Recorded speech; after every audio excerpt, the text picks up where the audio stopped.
নমস্কার, আপনারা এই অনুষ্ঠানে আমি মৌপি আপনাদের সবাইকে স্বাগত জানাই। গোটা বিশ্বের নজর আফগানিস্তানে এবং এই রাজ্যের অন্তত 200 জন তারা আফগানিস্তানে আটকে রয়েছেন। আজকে আশঙ্কা প্রকাশ করা হয়েছে এবং ইতিমধ্যেই মুখ্যমন্ত্রী মমতা বন্দ্যোপাধ্যায় তিনি কেন্দ্রীয় বিদেশ মন্ত্রক তাদের হস্তক্ষেপ চেয়েছেন। আমরাও দেখতে পাচ্ছি যে রাজ্যের বিভিন্ন প্রান্তে উদ্বিগ্ন পরিবার এই মুহূর্তে অপেক্ষা করে রয়েছে, এই মুহূর্তে তাকিয়ে রয়েছে যে তাদের পরিজনরা যাদের কারোর সঙ্গে তারা যোগাযোগ স্থাপন করতে পারছেন, কারোর সঙ্গে যোগাযোগ স্থাপন করতে পারছেন না, তারা যাতে ফিরে আসেন সুস্থভাবে, এটাই সবাই এই মুহূর্তে প্রার্থনা করছেন। বাড়িতে বাড়িতে উৎকণ্ঠা। আর এর পাশাপাশি আমরা দেখতে পাচ্ছি যে কোন দিকে যেতে চলেছে আফগানিস্তানের পরিস্থিতি। তালিবান 2.0-তে তালিবানরা একটা ইমেজ মেকওভারের চেষ্টা চালাচ্ছে, যারই অঙ্গ হিসেবে আমরা দেখেছি গতকালই প্রথম সাংবাদিক সম্মেলনে তারা যে মহিলাদের ওপর অত্যাচার করতে চায় না, তারা যে শিক্ষা ক্ষেত্রে বা চাকরির ক্ষেত্রে মহিলাদের যে অধিকার সেটাকে মান্যতা দেবে, এরকম একটা বার্তা ছিল।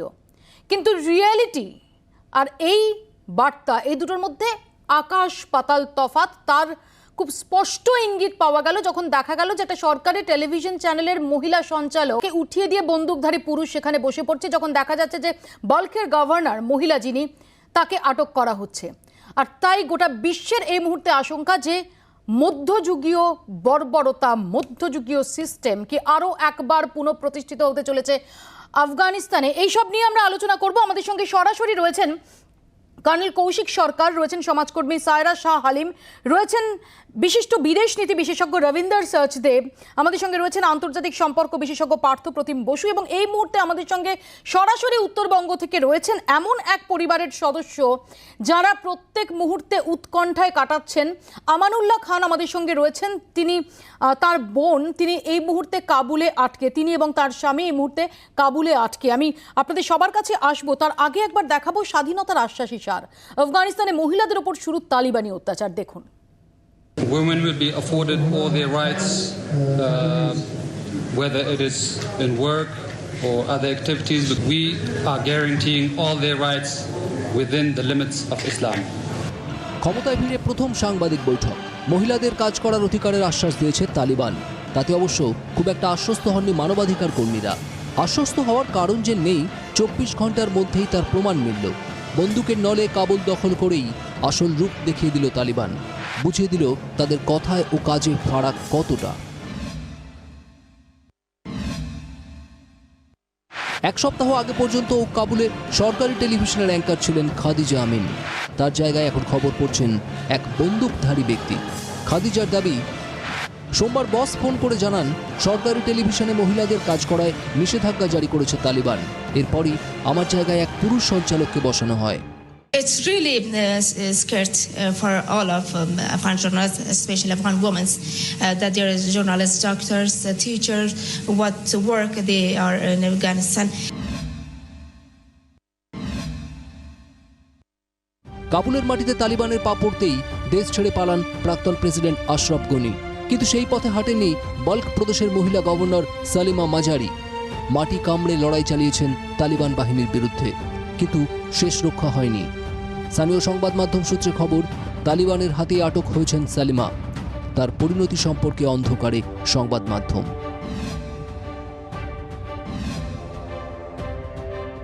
ছোট বড় সব ধরনের সরকারি অফিসের ছাদে উঠছে তালিবানি পতাকা। তার প্রতিবাদে বুধবার বিক্ষোভ দেখান জালালাবাদের বাসিন্দারা। আফগানিস্তানের জাতীয় পতাকা হাতে রাস্তায় নামেন শয়ে শয়ে মানুষ। বিক্ষোভকারীদের উপর পাল্টা গুলি ছোড়ে তালিবান বাহিনী। স্থানীয় সংবাদ মাধ্যম সূত্রে খবর, তালিবানের ছোড়া গুলিতে বেশ কয়েকজন প্রাণ হারিয়েছেন। কাবুল দখলের পর রবিবার তালিবানের উল্লাস দেখেছিল গোটা বিশ্ব। রাজধানীর বিনোদন পার্কে বন্দুক হাতে ফুর্তি করতেও দেখা গিয়েছিল তাদের। দুদিনের মধ্যে সেই পার্কেই আগুন ধরিয়ে দিল তালিবান বাহিনী। গত 2 দশক ধরে তিলে তিলে গড়ে ওঠা নতুন এক আফগানিস্তানও কি জ্বলবে তালিবানি সন্ত্রাসের আগুনে? ব্যুরো রিপোর্ট, জি 24 ঘন্টা। আমি প্রথমে रविंद्र सचदेवर কাছেই আসবো। रविंद्र जी, आपसे हमें पूछना है कि जो मैसेज प्रेस कॉन्फ्रेंस के थ्रू तालिबान देने का कोशिश कर रहा है और ग्राउंड रियलिटी जो दिखाई दे रही है, इसमें कितना फ़र्क है? क्या तालिबान 2.0 वो कोई कोई इमेज मेकओवर का जो कोशिश कर रहे हैं, ये क्या सच है? ये क्या कोई सिंसियर कोशिश है? और जस्ट वो इंटरनेशनल कम्युनिटी का वैलिडेशन मांगने के लिए ये एक फसाद है? देखिए, कुछ हद तक तो शायद ये सिंसियर है। आई थिंक ये तालिबान 1 जो पहले था 96 to 2001 और अब जो आ रहा है ये डिफरेंट है। देखिए, टाइम्स हैव चेंज, 20 साल has gone by, world is more interlinked. आज के तालिबान दुनिया के बारे में ज्यादा थोड़ा जानते हैं, पढ़ते हैं, राइट? 25 साल पहले तो they had no idea of the world around them. तो that is one. But secondly, you cannot absolutely trust. Thirdly, ये कुछ कह रहे हैं, ये तो इनके पॉलिटिकल फेसेस हैं जो बात कह रहे हैं, right? The real facts will be on the ground कि किसी प्रोविंसेस में, रूरल रिमोट एरियाज में, वहां पे जो एक्सट्रीमिस्ट फंडामेंटलिस्ट एनर्जाइज हो गए हैं, अब उनको है कि अब तो हमारा देश, अब तो हमारा शारिया चलेगा या जैसा भी, वो क्या करेंगे और उनको कितना ये कंट्रोल भी कर पाएंगे या करना ना भी चाहेंगे, राइट? ये तो पॉलिटिकल लीडर्स हैं। ये वर्ल्ड के साथ डेफिनेटली कुछ अपनी रिकग्निशन का कुछ ओपन कर रहे हैं। But the key word to notice is that they said कि अभी आपने जो टेप प्ले किया, according to rules of Islam, तो पॉइंट ये होगा what are the rules of Islam they will implement even if, right? Now Islam के कुछ तो रूल्स ऐसे हैं which call for stoning, death by stoning, right? कुछ नहीं कर सकते एटसेट्रा, लिम्स चॉप्ड ऑफ, चोरी करे आपका हाथ काट दिया गया, कुछ करा आपको पब्लिक स्क्वायर चौराहा में ला करके आपको पत्थरों से मारा, right? Some versions of Islam have that. Traditions हैं, वो कस्टम्स और ट्रेडिशंस प्लस इस्लामिक शारिया के जो रूल्स कहलाएंगे, जो ये लोग इंप्लीमेंट करेंगे। रिमेंबर, शारिया के there multiple schools of Islam, okay? कोई एक रूल बुक नहीं है इस्लाम की, तो ये किसको फॉलो करेंगे? That will be the challenge. And तो व्हाट वी कैन एक्सपेक्ट कि काफी चीजें जो फियर कर रही है दुनिया वो होती रहेंगी, specially with regards to minority rights, women and human rights, okay? इन चीजों का, क्योंकि वो कहेंगे तो हमारा इस्लामिक रूल है, हमें तो वुमेन को ऐसे ट्रीट करना है, या किसी ने ऐसा करा तो हमको ये पनिशमेंट देना है, ये तो हमारा रूल है, ओके? तो ये एट द सेम टाइम कुछ थोड़ा हो सकता है, to use a word, moderate शायद हो, अगर if we are talking more और लेस ऑन दिस। बट अभी देखना होगा आगे, एंड देन देयर इज कयास। तो जब कयास होगा और जिहादी एलिमेंट्स, मुजाहिदीन जिहादी विचारधारा, एक्सट्रीमिस्ट माइंडसेट के ही तो लोग हैं। ये तो किसी भी रीजन को इन्हें लगे कि ये गलत हो रहा है, इस्लाम में ऐसा नहीं होना चाहिए, इनका तो ये है कि आपका घर का ग्राउंड फ्लोर और फर्स्ट फ्लोर दोनों का खिड़कियों को ब्लैक पेंट करो, ताकि बाहर सड़क से कोई चल रहा हो वो अंदर आपके विंडो के थ्रू आपके घर के किसी विमेन को ना देख ले। तो विमेन को तो हाउस अरेस्ट टाइप सिचुएशन है, एक वर्जन जो इनका पुराना था और अभी भी होगा। पर अब शायद कह रहे हैं कि women can be allowed to work, ये भी कह रहे हैं शायद हेड टू टो बुर्का नहीं होगा। Very interesting.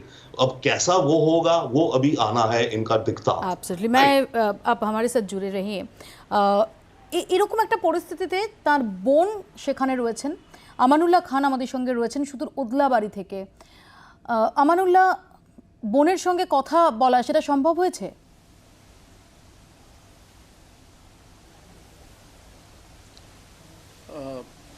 अभी तक पिछले करीब 4 दिन पहले मेरा उनसे बातचीत हुआ और उस समय के बाद से अभी तक कोई फ़ोन नहीं लग रहा है, ना वो इंटरनेट में आई है। मैं समझ नहीं पा रहा हूँ कि क्या उनके साथ हुआ होगा। উনি কি ওখানে চাকরি করেন, কাজ করেন? और जी हाँ, वो जब यहाँ से गई तो उनको जो यूएस सपोर्ट से, वहाँ के जो लोकल गवर्नमेंट की ओर से, क्योंकि वो थोड़ा यहाँ से पढ़ी लिखी थी, जब इंडिया से शादी होके गई तो वहाँ पर थोड़ा अच्छा बोलना, एजुकेटेड होने के कारण से, क्योंकि वहाँ की महिलाओं को, वो जिस क्षेत्र में गई हैं वहाँ महिलाओं को स्कूल जाने का अधिकार नहीं है, उनको पढ़ने का कोई अधिकार नहीं है, ना स्कूल जाने का। तो जो मेरी सिस्टर इंडिया से गई थी, पढ़ी लिखी थी, इस कारण से उनको थोड़ा सा हेल्प हुआ कि वहाँ के गवर्नमेंट ने उनको, क्योंकि हमारा जो फैमिली बैकग्राउंड है वो मेडिकल बैकग्राउंड है, इसलिए उनको बहुत सारा दवाइयों का नाम मालूम था, इंजेक्शन लगाना मालूम था और सलाइन चढ़ाना मालूम था। तो इस कारण से वहाँ के गवर्नमेंट ने उनको इंकरेज किया और फिर उनको बहुत सारे ट्रेनिंग्स में भेजा। प्रैक्टिकल काम कराया गया और ऐसे करके धीरे धीरे वो एक गायनो डॉक्टर के रूप में वहाँ पर काम कर रही थी। और बहुत लोगों का, यदि आप देखेंगे इंडिया में, यहाँ वेस्ट बंगाल में बहुत सारे ऐसे खान हैं जो मुस्लिम है, जो अफ़गानिस्तान से यहाँ आए हैं बिजनेस पर्पज़ में और दूसरे टूरिज़म पर्पज़ में। तो उनसे जब मेरा बातचीत होता है तो वो लोग मेरे दीदी को पहचानते हैं, क्योंकि वो बहुत फेमस हॉस्पिटल जो बनाया गया यूएस गवर्नमेंट के द्वारा वहाँ के लोगों के लिए, तो उसमें बहुत एक्टिव एक डॉक्टर है जो काम करती है और बहुत साधारण लोग भी उनको जानते पहचानते। लेकिन अभी जस्ट 4 दिन पहले जब हमारा बातचीत हुआ, हमने कभी नहीं सोचा था कि यूएस के जाने के बाद इतना ख़राब सिचुएशन वहाँ आएगा और एकदम ही पूरा सिचुएशन यू टर्न ले लेगा। हम उनको बहुत पहले से 3-4 महीना पहले से हम कह रहे थे कि इंडिया आओ इंडिया आओ। वो लोग बोल रहे थे आएंगे, अभी सब कुछ ठीक है आएंगे। लेकिन 4 दिन पहले जब हमारा बातचीत हो रहा था तो बहुत रो कर आंसुओं के साथ कि खाना नहीं है घर में, हम लोग कैद है अपने घर में, बाहर जा भी नहीं सकते हैं, क्योंकि वो थोड़ा टारगेटेड है इसलिए क्योंकि एक महिला होकर हॉस्पिटल में वो एज ए डॉक्टर वो काम करती थी और इसलिए घर में अपने आप को छिपा कर रखिए। बाज़ार बंद है, हॉस्पिटल में आप विश्वास नहीं करेंगे, मेरे सिस्टर ने जैसे मुझे बताया 4 दिन पहले, हॉस्पिटल में आकर अंधाधुंध गोली चलाना, लोगों को अपने आँखों के सामने अगर मरते हुए देखा है तो आप समझ सकते हैं कि कैसा माहौल अफ़गानिस्तान में है और जो तालिबान के द्वारा ये हुआ है। तो उस माहौल में रो कर हमें कह रही थी कि किसी तरह हमें बचाओ, हम इंडिया आएंगे, हम भीख मांग के खाएंगे लेकिन अपने देश में आएंगे, हमें बचाओ। और उस समय हम कुछ समझ नहीं पा रहे थे कि क्या करें कैसे करें। फिर जी न्यूज़ के द्वारा ये कवर किया गया कि हम अपने बातों को जी न्यूज़ के द्वारा अपने स्टेट गवर्नमेंट को और सेंट्रल गवर्नमेंट तक हम इस बात को पहुंचा सके जी 24 ঘন্টা के द्वारा। বুঝতে পারছি যে কি ভয়ঙ্কর পরিস্থিতির মধ্যে দিয়ে কাটছে এবং আমরাও এই উৎকণ্ঠার মধ্যেও আপনাকে এই অনুষ্ঠানে রাখার আমাদের উদ্দেশ্য একটাই যে এভাবেই আমরা, আপনিও যেরকমটা বললেন যে রাজ্য সরকার এবং কেন্দ্রীয় সরকারের আমরা দৃষ্টি আকর্ষণ করতে চাইছি যাতে তাদের তরফ থেকে উদ্যোগ নেওয়া হয় এবং আপনার বোন তিনি সুস্থভাবে অক্ষতভাবে তিনি দেশে ফিরতে পারেন। আপনি প্লিজ আমাদের সঙ্গে থাকুন। আমি সায়রা শাহ হালিমের কাছে আসবো। সায়রা শাহ হালিম, যে পরিস্থিতি আমরা দেখতে পাচ্ছি যে একদিকে মহিলাদের অধিকারের ব্যাপারে হস্তক্ষেপ করা হবে না এরকম বার্তা দেওয়া সত্ত্বেও যে গ্রাউন্ড রিয়েলিটি দেখতে পাচ্ছি, এবং শুধুমাত্র খাদিজা আমিনের বিষয় নয় বা বাল্কের গভর্নর নয়, আমানুল্লাহ খান যেটা বলছেন যে শুধুমাত্র মহিলা হয়ে তিনি চিকিৎসক ছিলেন এবং আমেরিকার তৈরি করা হসপিটাল সেখানে তিনি চিকিৎসা করতেন, যে জন্য তিনি যে টার্গেট হয়ে গেছেন, বাড়ি থেকে বেরোতে পারছেন না। 4 দিন আগেও ফোনে এই কথা জানিয়েছেন আমানুল্লাহর বোন। তাহলে আরেকবার আফগানিস্তান সেই মধ্যযুগীয় পরিস্থিতিতে ফিরতে চলেছে, মধ্যযুগীয় সিস্টেমে ফিরতে চলেছে। हाँ, सो तालिबान एक उग्रवादी संगठन, that has to be very clear कि ये एक जो कट्टरपंथी एक संस्था है और कट्टरपंथी का कोई भी प्रगति देश में कोई उसका योगदान कभी नहीं रहा। जब तालिबान सत्ता में थी 5 साल, आप देख लीजिए मानववादी जो अधिकार उनने औरतों से महिलाओं से छीने, दिन दहाड़े जो है लोगों के हाथ काटे जाते थे, कभी उनका सर कट रहा है, कभी कुछ हो रहा है। तो इस तरह की बहुत भयानक हरकतें हुई हैं और लोग खौफ में हैं, भय में हैं, औरतें चीख रही हैं, चिल्ला रही हैं। आप देख लीजिए महिला एक्टिविस्ट हैं, वो एक डर के माहौल में रह रही हैं। And if this situation did not persist, do you think इतने लोग would have tried to escape और टू सीक असाइलम? अगर तालिबान ये बोल रहे हैं और ये बोल रहे हैं कि भाई हम लोग बदल गए हैं, हम तालिबान पुराने जो तालिबान थे वो नहीं रहे, हम बदल गए हैं, लेकिन एक सोच धारा है, एक विचारधारा है जो बदल नहीं सकती। तो आपको ये थोड़ा ध्यान में रखना होगा कि समय के साथ साथ पूरा एक इंटरनेशनल फोरम, इंटरनेशनल फ्रेटर्निटी आपके ऊपर जो है वॉच कर रही है। और अगर आप वैसे ही चलेंगे जैसे आप थे 20 साल आगे, तो फिर से कोई और मजबूत देश इंटरवीन करेगा और आपके हक छीनेगा। तो अभी I think it is a wait and watch scenario. It is very early because 20 বছর আগে এরা অনেক অত্যাচার করেছে which cannot even be put into words। तो अभी बस वेट एंड वॉच सिनेरियो है, हम लोग देखेंगे। और मुझे तो नहीं लगता ये कुछ बदले हैं जिस तरह से उनका एक इतिहास रहा है, लेकिन देखते हैं आगे क्या होता है। আমি আসবো আপনার কাছে। যেমন আমানুল্লাহ খানের বাড়ি এই মুহূর্তে প্রত্যেকটা দিন উৎকণ্ঠায় কাটাচ্ছে, সেরকমই আরও একাধিক পরিবার রয়েছে। এরকমই একটি পরিবার রয়েছে কার্সিয়াংয়ে, যাদের ছেলে শেখর গুরুং, তিনি আফগানিস্তানে, এবং পরিবার সকাল থেকে ভীষণ রকম উদ্বেগে ছিলেন। তাদের সঙ্গে আমরা যোগাযোগ করি এবং অবশেষে শেখর গুরুংয়ের সঙ্গে আমরা যোগাযোগ করতে পারি। আমাদের চিফ রিপোর্টার সঞ্জয় ভদ্র তিনি শেখর গুরুংকে যখন ফোনে পান, সে সময় শেখর গুরুং জানান যে তিনি কোনো রকমে কাবুল এয়ারপোর্টে এসেছেন, কাবুল এয়ারপোর্টে তিনি অপেক্ষা করছেন, জানেন না কবে ভারতের বিমান পাবেন, এবং এখন এই অনন্ত অপেক্ষা কাবুল বিমানবন্দরে। রোমহর্ষক সেই অভিজ্ঞতা কিছুটা তিনি বলতে পেরেছেন, কিছুটা বলতে পারেননি, কারণ তার চারপাশের যে পরিস্থিতি তাতে দাঁড়িয়ে সব কথা খুলে বলা সম্ভব ছিল না। আপনাদের শোনাবো কি বলেছেন শেখর গুরুং সঞ্জয় ভদ্রকে।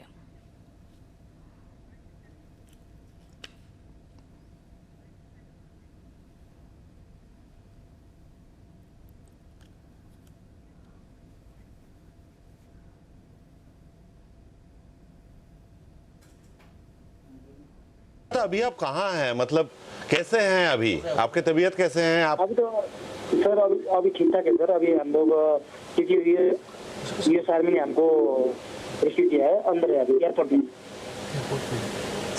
आप क्या अभी एयरपोर्ट में हैं? सर एयरपोर्ट में अंदर। अच्छा, आपके मतलब इवैक्यूएशन फ्लाइट कब है? ये तो सर आपको भी पता नहीं सर, फ्लाइट का तो कोई पता नहीं लग रहा सर। अभी यहाँ पर बैठा हुआ है तकरीबन 80-90 आदमी है तकरीबन। आपको रेस्क्यू कहाँ से किया गया? ये तो सर आपको भी पता नहीं सर, फ्लाइट का तो कोई पता नहीं लग रहा सर अभी।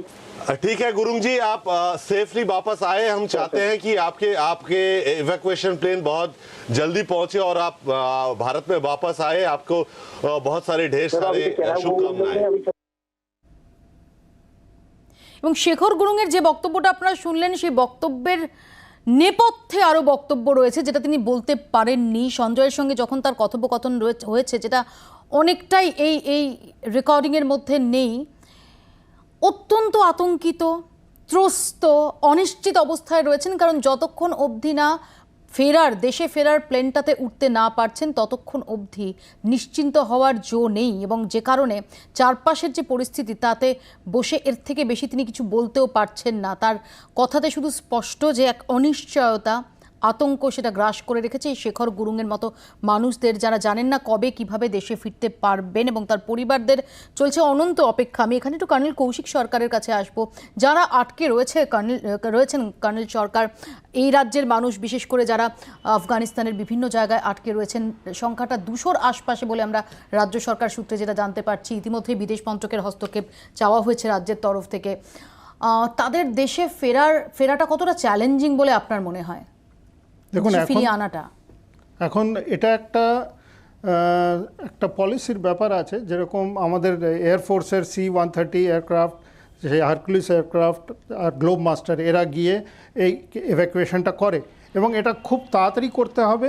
ইনফ্যাক্ট আমার মনে হয় যে এই জিনিসটা আরও আগে থেকে করাটা খুব দরকার ছিল, যখন নিজাক রিয়াকশানে আমাদের USA দেশ ছেড়ে চলে যায়, আফগানিস্তান ছেড়ে। তারপরে একটা ফেজ ওয়াইজ একটা উইথড্রল করা উচিত ছিল। এখন সেটা যখন হয়নি, এখন এটার উপরেই বেশি জোর দিতে হবে যে আপনার এয়ারক্রাফট অ্যাভেলেবিলিটি এবং প্রোটেকশনের সাথে সেই এয়ারক্রাফটগুলোকে ওখান থেকে যত তাড়াতাড়ি বের করে আনতে পারবে, আমাদের যত ওখানে পরিবাররা আছে তত ভালো। এখন আজকেই খবরে দেখছিলাম যে India, irrespective of the religion of the country, they are trying to evacuate the people back to India and give them some place যেখানে তাদের মানে আরও সুবিধা হবে, সেটাই আমি মনে করি আপাতত।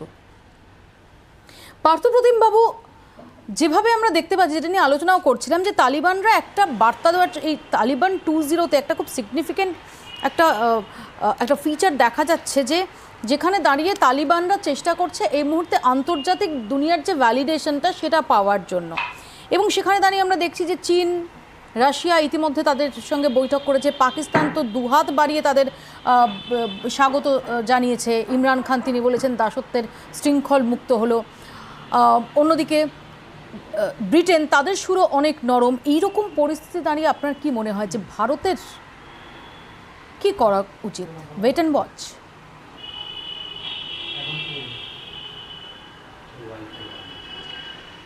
হ্যাঁ, মূলত তো ব্যাপারটা সেটাই দাঁড়িয়ে যাচ্ছে।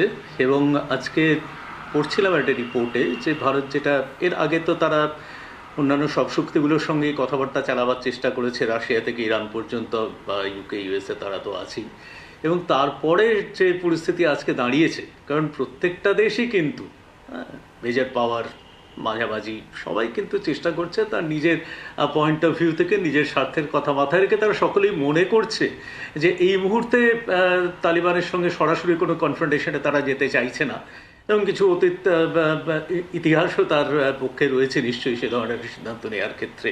কাজেই ভারত চেষ্টা করেছে প্রত্যেকের সঙ্গেই যোগাযোগ বজায় রাখবার। হয়তো চীনের সঙ্গে এই মুহূর্তে কথাবার্তা হচ্ছে কিনা আমি জানি না, কিন্তু তার বাদ দিয়ে এই মুহূর্তে একটুখানি বোধহয় ঘটনার মোড় কোন দিকে গড়াচ্ছে সেটা একটুখানি দেখে নিয়ে তারপরে রেসপন্ড করাটাই দরকার। আমি এখানে একটু দেখে নেওয়ার চেষ্টা করব যে রাতারাতি বাড়ি ফেরার নির্দেশ, তালিবানের চোখ রাঙানিকে ধীরে ধীরে খালি হচ্ছে কাবুলের ত্রাণ শিবির, কিন্তু গৃহযুদ্ধে ভিটে হারানো মানুষগুলো ফিরবেন কোথায়? আমাদের প্রতিনিধি তিনি পৌঁছে গেছেন গ্রাউন্ড জিরো এবং সেই সমস্ত শরণার্থী শিবির থেকে তার প্রতিবেদন দেখুন। I'm standing in Sarai Shamali. The camps that you see behind me, the number of them has drastically reduced. That is said because the fact that the Taliban have asked migrants or IDPs to go back to their own houses. دیگه بچگی که ما مقدر جانش جور نیست از واسه قدرت همه چیز پورا نیست دیگه رئیس صاحب کمک که میکنن نان خوردن ما رو بر ما داده، غیره داده، دولت نداده، طالب نداده بر ما. کسی که تجار بوده خیر ببینه خانه شاباد بر ما کده، خدمت کده، همیشه روی خوری رو نبینه، به ما کسی دیگه بر ما کمک نکده. The people who are remaining here are the ones who do not have the money to go back to their actual homes. Anas Malik in Kabul, Afghanistan for Beyond World is One. আমাদের প্রতিনিধি আনাস মালিক তিনি একদম ground zero থেকে প্রত্যেক মুহূর্তের প্রতিবেদন পাঠিয়ে চলেছেন। আমি এই প্রসঙ্গে আলোচনাতেও ফিরবো, ছোট্ট একটা বিরতির পর ফিরছি, দেখতে থাকুন আপনার রায়।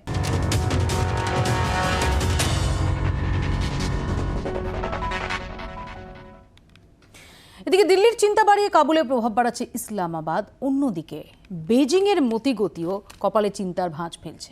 দেখুন। মার্কিন সেনার ছত্রছায়া থেকে গত 2 দশকে আফগানিস্তানে অনেকটাই প্রভাব বাড়িয়েছে ভারত। আফগান পুনর্গঠনে প্রায় $300 কোটি বিনিয়োগ করেছে। 20 বছর পর মার্কিন সেনা সরতে না সরতেই সেটা ভারতের প্রভাব ধূলিসাৎ হতে বসেছে। উল্টে দিল্লির রক্তচাপ বাড়িয়ে কাবুলে আধিপত্য বিস্তার করছে পাকিস্তান। এই পরিস্থিতিতে আফগান নীতি নিয়ে কার্যতই দিশেহারা মোদী সরকার।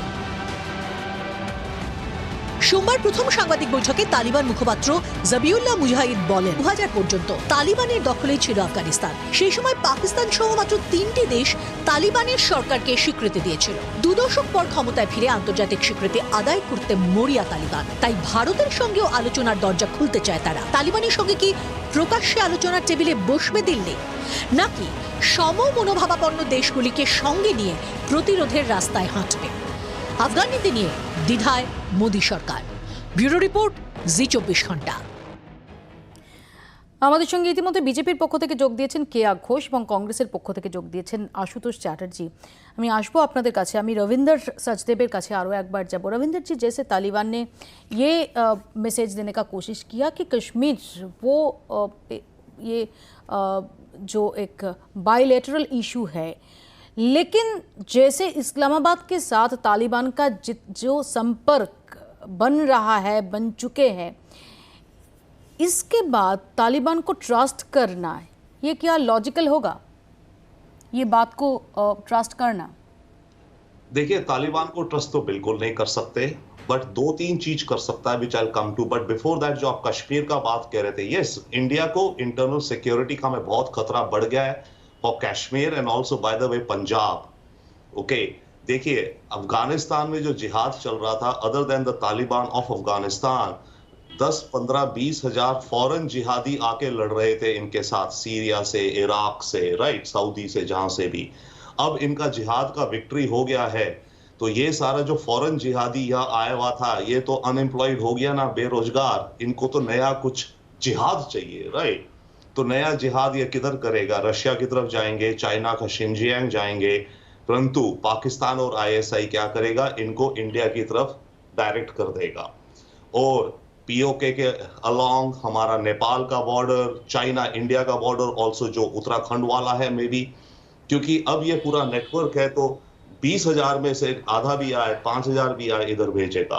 उसके अलावा तालिबान का इटसेल्फ अफगान जो जिहादी थे हैं, उनमें से भी बहुत ज्यादा अब अगला फाइट ढूंढेंगे, बिकॉज उनके जीवन का मीनिंग ही फाइट है, राइट। तो वो भी, तो हमारा ये सिक्योरिटी चैलेंज बहुत ज्यादा बढ़ गया है। But I will come back to no one thing. अभी आप बात कर रहा था कि वेट एंड वॉच का, मेरे हिसाब से ये वेट एंड वॉच तो है ही, बट इन एडिशन इंडिया के पास अपॉर्चुनिटी है और अर्जेंट नीड है फॉर क्रिएटिव लीडरशिप। और दो स्पेसिफिक केसेस मैं कहेगा। One is India should work with America कि ईरान के ऊपर से सैंक्शंस हटाया जाए, क्योंकि देखिए अभी अफगानिस्तान चला गया, चाइना तो उधर ही है, तो हमारा पूरा access to Central Asia virtually lockout हो रहा है। Iran also is leaning towards China, Iran China का बहुत बड़ा ऑयल डील हुआ, राइट। तो अब हम ईरान से तेल नहीं खरीद सकते क्योंकि हमारे सैंक्शंस है। हम चाबार पोर्ट पे जो कंस्ट्रक्शन हो रहा है वो रुका पड़ा है, ऑयल फील्ड जो हमको मिलना था वो रुका पड़ा है, हमारा कोई प्रोजेक्ट ईरान में नहीं हो रहा। तो अगर सैंक्शंस रहेंगे ईरान के ऊपर, तो इंडिया का access to Central Asia totally cut off हो जाएगा। अदरवाइज इंडिया एक ब्रोकर का रोल प्ले करे, इमीडिएटली अर्जेंट अमेरिका के साथ बैठ के बोले ये हम सब का बेनिफिट में है। अमेरिका बाइडेन भी ओके है for lifting sanctions with conditions, हम में भी फायदा। तो दैट इज वन थिंग जो अर्जेंटली हमारा डिप्लोमेसी को करना चाहिए। दूसरा जो क्रिएटिव लीडरशिप में है, देखिए तालिबान आ गया, अब ये कह रहा है कि मैं नया rule, new our rules of Islam, तो इनका रूल क्या है?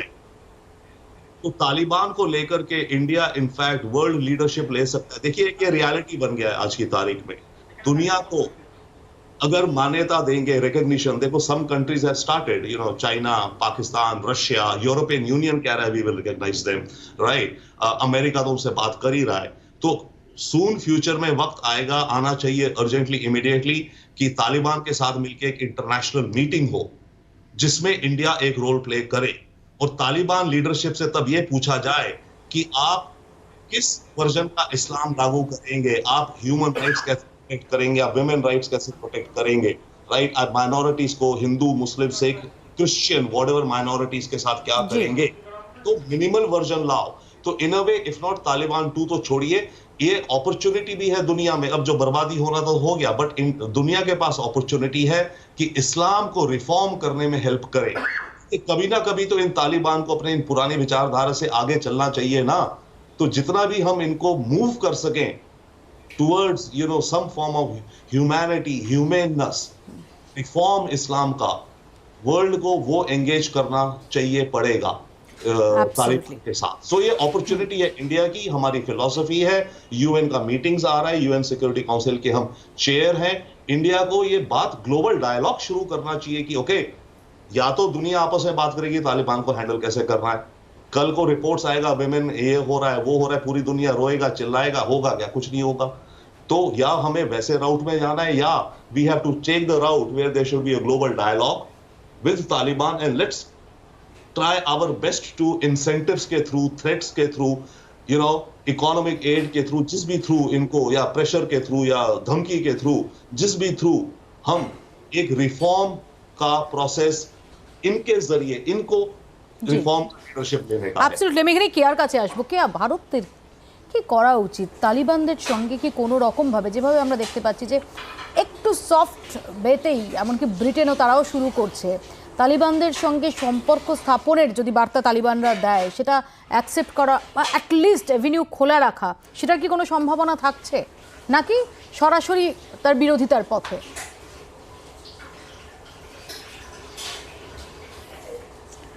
ভারতের এই মুহূর্তে সর্বপ্রথম এবং যেটা ভারত করছে, বিদেশ মন্ত্রক বিশেষ করে তারা করছেন যে আফগানিস্তানে যে সমস্ত ভারতীয় নাগরিক আটকে রয়েছেন তাদের যত দ্রুত সম্ভব তাদের ভারতের মাটিতে ফেরানো, এবং সেটাই হচ্ছে। আমরা দেখলাম যে আফগানিস্তানে যারা কাবুলে আটকে ছিলেন, এম্বাসিতে আটকে ছিলেন, তাদের ফেরানো হয়েছে। খুবই রিস্কি, কারণ এই মুহূর্তে যারা আটকে রয়েছেন, আপনাদের চ্যানেলে দেখছিলাম ওপিয়া একজন ওন্দাবাড়ির একজন আমাদের ভারতীয় ভাই তাইতে বা দিদি, তিনি আটকে রয়েছেন। তাকে যেভাবে প্রতিটা মানুষকে ফেরানোর জন্য ভারত সরকার এই মুহূর্তে সর্বাগ্রে, তাদের এটাই সব থেকে আগে বড় চ্যালেঞ্জ। কারণ এই মুহূর্তে যেগুলো আমরা খবর পাচ্ছি, চোরাগোপ্তা পথে যে বাইরে তারা টালিবানরা তারা টহল দিচ্ছেন, মানে ওই এম্বাসি থেকে বিমানবন্দরের রাস্তাটাতেও ওইটুকু রাস্তা যাওয়াটাও অসম্ভব রিস্কের।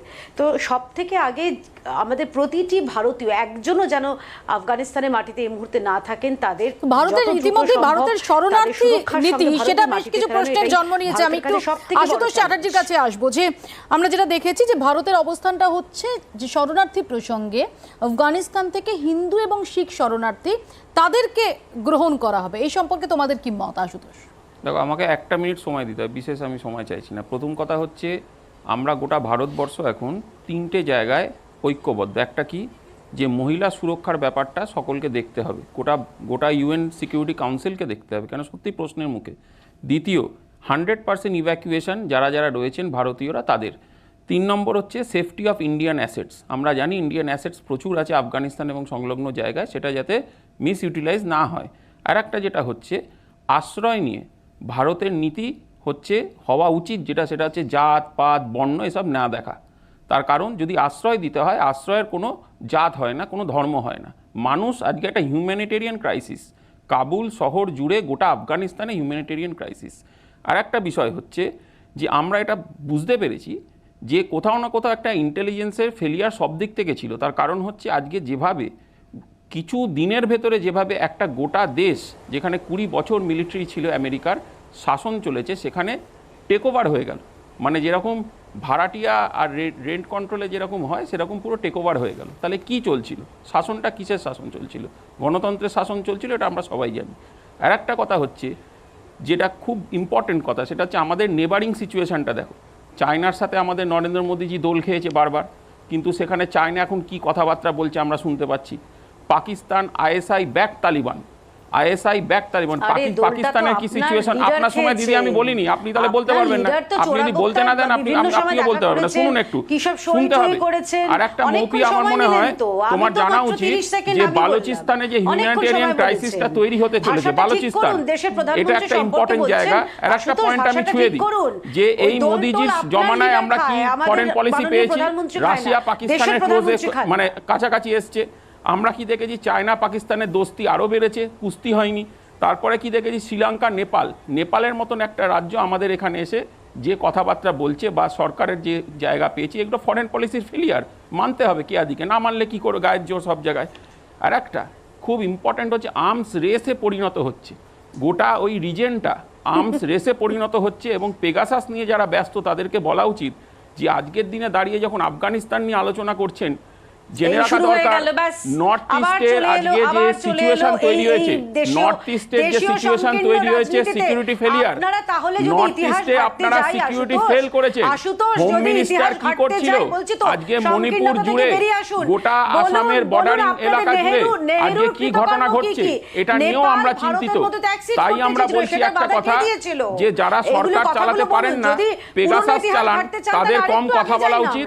এবং যারা বিশেষজ্ঞ তাদের হাতে সরকার দিয়ে সরকার চালানো উচিত। এই সময় আমাদের ঐক্যবদ্ধ থাকতে হবে, ভারতীয়দের বাঁচাতে হবে, মহিলা সুরক্ষা দিতে হবে। আর জাত ধর্ম দেখে এই হিউম্যানিটেরিয়ান ক্রাইসিসকে ওভারকাম করা যায় না। আপনাদের চশমায় একটা চশমায় লেখা আছে জাত, আর একটা লেখা আছে ধর্ম। আমি দুজনের কাছে আসবো। আমি একটু কৌশিক সরকারের কাছে যাব। কর্নেল সরকার, তালিবানদের উপর তো বড় প্রভাব রয়েছে ISI এর।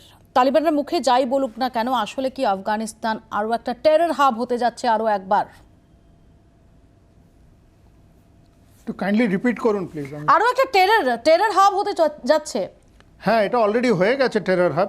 আর বেসিক্যালি তালিবান যেটা চেয়েছিল, অ্যাটেনশন অফ দ্য ওয়ার্ল্ড তারা পেয়েছে।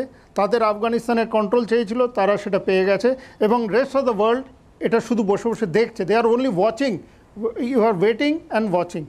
বাট দ্য থিং ইজ, এই 4 দিনের মধ্যে এত অ্যাট্রোসিটিস হয়ে যাবে, এই 4 দিন 5 দিন 1 সপ্তাহের মধ্যে এত লোকের লাইফ লস হবে, সেটা কেউ হয়তো বিবেচনা করছে কিনা আই ডোন্ট নো। কিন্তু UN and UN security council যারা এত বিজ্ঞ লোক এখানে বসে আছেন, তারা ইন্টারভেনশন কেন করছে না? পুরো ওয়ার্ল্ডই কি ওয়েট অ্যান্ড ওয়াচ করছে that a handful of 75,000 terrorists have taken over a country and thereafter they are dictating terms and conditions? এই টার্মস অ্যান্ড কন্ডিশনসটা শোনার জন্যে আমাদের যেদিন মিলিটারি বলুন, আপনার স্ট্র্যাটেজিক লেভেল বলুন, হোয়াট এভার লেভেল ইট ইস, এই লেভেলের মধ্যে আমাদের এটা চিন্তা করা উচিত যে কোনো সময় আমাদের ইন্টারনাল সিকিউরিটি, যেমন যেটা কাশ্মীরের উপরে একটা থ্রেট ইন বিং হতেই পারে। ফরেন মার্সেনারিজ যেগুলো বন্ধ ছিল এতদিন ধরে, সেটা হঠাৎ খুলে যাবে এবং সেটার জন্য আমাদের neighbouring country Pakistan is just waiting. China তার মধ্যে মদত দিচ্ছে। চায়না যখন দেখলো গালওয়ানে কিছু হলো না, they have started another route to get the exodus of terrorism inside the country. এখন এই ইয়েতে আমি এটাও দেখছি যে Russian embassy is still working over there এবং তাদের কোনো মানে ইয়ে নেই, মানে পুরো জিনিসটা একটা এমন কনফিউশনের মধ্যে আছে, it is like a jalebi. So that jalebi has to come out, that is my. এখানে আমার পার্থপ্রতিম বাবুর কাছে জিজ্ঞাসা যে আমরা গত বেশ কয়েক বছর ধরে যে কূটনৈতিক সম্পর্ক আফগানিস্তানের সঙ্গে দেখছিলাম, তো একটা বড় লক্ষ্য ছিল যে পাকিস্তানকে চাপে রাখা। সেক্ষেত্রে আফগানিস্তানের চাবাহার বন্দর বলুন, সড়কপথ নির্মাণ বলুন, সেখানে ভারতের যে এ যাবৎ ইনভেস্টমেন্ট, সে গোটাটাই কি জলে গেল?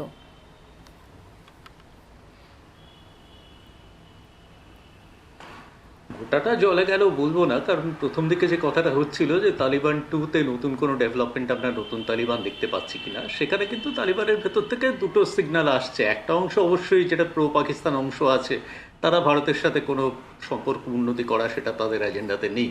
কিন্তু আরেকটা অংশ যারা কিন্তু কিছুটা হলেও অ্যাপ্রিসিয়েট করছে যে ভারত যে কাজটা তাদের ডেভেলপমেন্টের জন্য করেছিল, কারণ এই ম্যাচুরিটিটা আমার ধারণা এই নতুন তালিবানের এসেছে। সেই জায়গা থেকে তারা পুরোপুরি ভারতকে মানে সাইডলাইন করে দেবে বা পুরোপুরি তারা পাকিস্তানের হাতে খেলবে, এটা আমার মনে হয় না। কিন্তু একটা জিনিস ঠিক, যে তারা এটা লক্ষ্য করছে যে ভারতের সঙ্গে একটা মার্কিন যুক্তরাষ্ট্রের যে সম্পর্ক যেটা তৈরি হচ্ছে অনেক দিন থেকেই, এবং পার্টিকুলারলি আফগানিস্তানের ইস্যুতে ভারত অনেকটাই আমেরিকার উপরে নির্ভর করেছে, মানে সেই জায়গাটা তারা যে খুব একটা পছন্দ করছে এটা মনে হয় না। সেই জন্য তারা একটা ওয়ার্নিং দিতে চাইছে হয়তো, বা একটা সিগন্যাল দিতে চাইছে যে ভারতের কাছ থেকে মানে কোনো মিলিটারি ইন্টারভেনশন বা সেই ধরনের কোনো পদক্ষেপ তারা চাইছে না। এটা যেমন একদিকে ঠিক, কিন্তু অন্যদিকে আমার মনে হয় যে পুরোটা আমি আশা ছাড়তে চাইছি না যে তালিবান মানে, তবে একটা কথা ঠিক যে ভারত তালিবানের সাথে একটা কথাবার্তার চ্যানেল ওপেন করতে চেয়েছিল, এখন পর্যন্ত বুঝতে পারা যাচ্ছে না যে সেটা কোথায় গিয়ে আটকে গেল। এই জায়গাটা আমাকে একটা খটকাতে রাখছে নিশ্চয়ই। সায়রা শাহেমের কাছে আমার প্রশ্ন, সায়রা, এই যে তালিবান 1.0 আর তালিবান 2.0-র মধ্যে যে 2 দশকেরও বেশি সময় চলে গেছে, সেখানে একটা বড় তফাৎ, গোটা বিশ্বের হাতে একটা নতুন উপকরণ এসেছে, যেটা সোশ্যাল মিডিয়া। এবং এই সোশ্যাল মিডিয়ার শক্তি কতটা, সেটা আমরা তেহরিক স্কোয়াড থেকে শুরু করে শাহবাগ থেকে শুরু করে এমনকি রিসেন্টলি ব্ল্যাক লাইভস ম্যাটার সমস্ত ক্ষেত্রে দেখেছি। এই যে তালিবানদের যে একটা ইমেজ মেকওভারের চেষ্টা, ইনফ্যাক্ট আজকেও আমরা দেখেছি যে জাতীয় পতাকা হাতে নিয়ে আন্দোলন চলছে। আমরা দেখছি খাদিজা আমিনকে যখন বার করে দেওয়া হচ্ছে, তারপরেও তিনি এসে বাইট দিচ্ছেন এবং সেই বাইট সোশ্যাল মিডিয়ায় ভাইরাল হয়ে যাচ্ছে।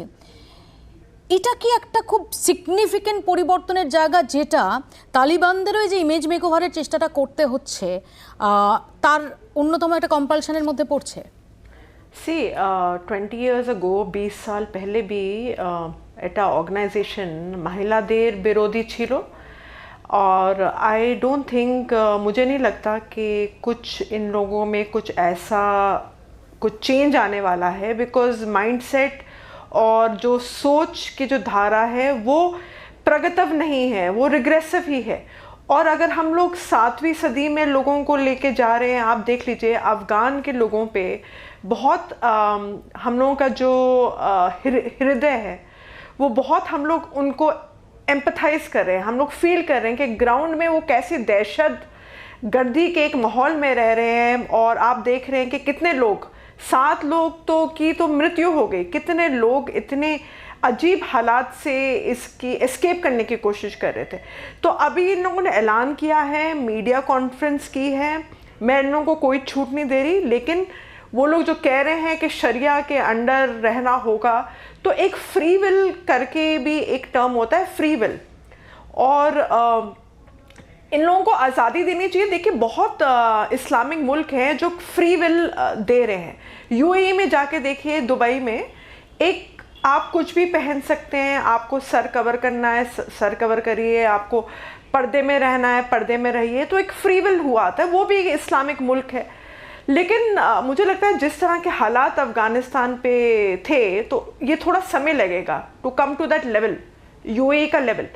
लेकिन अभी ये लोग जो मीडिया कॉन्फ्रेंस करी है, तो अभी सरकार अभी बनी नहीं है, तो मैं थोड़ा याद दिला लेती हूँ कि एक ज़माने में हमारे पीएम को भी जो यूएस यूके ने वीज़ा नहीं दिया था, लेकिन जब उनको यूएस यूके ने वीज़ा दिया था, उनका जो अनाउंसमेंट था बहुत क्लियर था। वो बोले थे कि हम मिस्टर मोदी को नहीं दे रहे हैं, हम इंडिया के भारत के पीएम को वीज़ा दें। কিন্তু সায়রা দুটোর মধ্যে তুলনাটা আসে না এই কারণেই যে এখানে একটা নির্বাচিত সরকারের প্রধানমন্ত্রী। तो what I am saying is अभी तो सरकार তালিবানের নেতা যেই হন না কেন নির্বাচিত সরকার না, এবং তালিবানরা তারা একটা কুখ্যাত এবং তারা ডেজিগনেটেড টেররিস্ট সংগঠন। It is a terrorist, Narendra মোদির সঙ্গে এর তুলনা আসে না। नो नो नॉट तुलना, I am not trying to compare. What I am saying is supposing Taliban forms the government, so अभी क्या ये जायज़ है कि इंडिया को इंगेज करना है, नहीं करना? तुलना नहीं कर रही हूँ मैं ये कह रही हूँ कि एक टाइम था कि these countries had banned him from পৃথিবীর অন্যতম বৃহত্তম গণতান্ত্রিক প্রক্রিয়ায় নির্বাচিত একজন প্রধানমন্ত্রী, তার ক্ষেত্রটা সম্পূর্ণ ভিন্ন।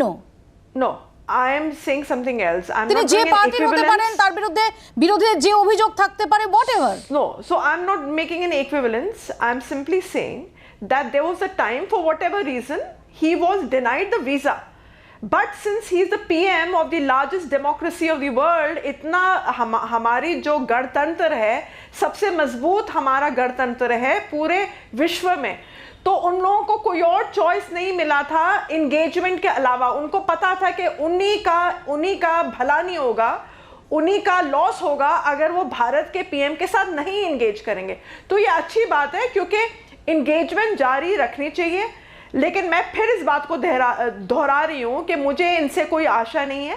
वो एक আমি খুব সংক্ষেপে শুধু আমানুল্লাহর কাছে আসবো, কারণ আমানুল্লাহর মতো যে পরিবার এই সমস্ত যাবতীয় কূটনৈতিক যে আলোচনা, যাবতীয় যে সম্ভাবনা, এই সমস্ত কিছু ছাপিয়ে রয়েছে তাদের উদ্বেগ। আমি খুব সংক্ষেপে শুধু আমানুল্লাহর কাছে জানতে চাইবো যে এখনো অবধি প্রশাসনের তরফ থেকে যোগাযোগ করা হয়েছে আমানুল্লাহ আপনাদের সঙ্গে?